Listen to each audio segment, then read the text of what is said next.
ஒரு காரியம் confirm, promise இருந்தா என்ன வரும்? பிராமிஸ் சத்தமா சொல்லுவீங்க, ப்ராப்ளத்தை சொல்ல மாட்டீங்கன்னு எனக்கு தெரியும். ஆனா உண்மை அதுதான். யார் வாழ்க்கையில காட்ஸ் பிராமிஸ் இருக்குதோ, கர்த்தருடைய வாக்குத்தத்தம் இருக்குதோ, அவன் வாழ்க்கையில பல போராட்டங்கள் வரும்.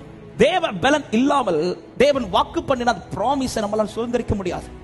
அதை சுதந்திரிக்கவும் அதுவரை போவதற்கும் தேவனுடைய ப்ரொடெக்ஷன் பலன் ரொம்ப தேவை. காரணம், பிராமிஸ் உடையவன் சந்திக்கிற ப்ராப்ளம் என்பது இந்த பூமியில மற்றவர்கள் சந்திக்கிறது போல இருக்காது. ஆமென். வாக்குத்தத்தம் கிடைச்ச உடனே நமக்கு என்ன தோணும் தெரியுமா? எனக்கு நீ பிரச்சனையே. ஆனா உண்மையா சொல்லுங்க, வாக்குத்தத்தம் வந்த பிறகு தானே பிரச்சனையே வருது. என்ன கோரஸ் தான். ஆமென்.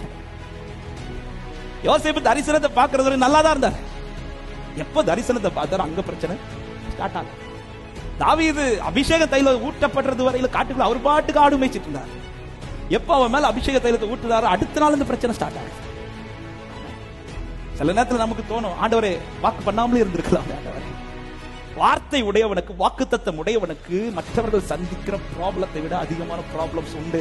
ஆனா ஒண்ணு, அவருடைய ப்ரொடெக்ஷனை தாண்டி எந்த ப்ராப்ளம் உன்னை தொட கத்தர் விட மாட்டார். அவருடைய ப்ரொடெக்ஷனை தாண்டி விசுவாசிக்கிறவங்க ஆமென் சொல்லுங்க பார்க்கலாம். உங்களுக்கு உங்க மேல இந்த வாக்குத்தத்தத்தை தர வேண்டும் என்பது தீர்மானித்தது உங்கள் தாயோ உங்கள் தகப்பனோ நீங்களோ கிடையாது, அவர் தீர்மானித்தது. உங்க லைஃப்ல தான் இதை செய்யணுங்கிறது தீர்மானிச்சது உங்க கூட இருந்தவர்கள் அவர் தீர்மானிச்சது. இதை உங்க லைஃப்ல தான் நிறைவேற்ற வேண்டும் என்பதை துடிதுடிக்கிறது நீங்கள் அல்ல, அவர் துடிதுடிச்சிட்டு இருக்கிறார். எல்லாமே அவர் நியமிச்சதுனால எத்தனை பேர் சொல்ல முடியும், எனக்கு உரைக்கப்பட்ட பிரகாரமே நடக்கும் என்று நிச்சயம் உள்ளவர்களாமே.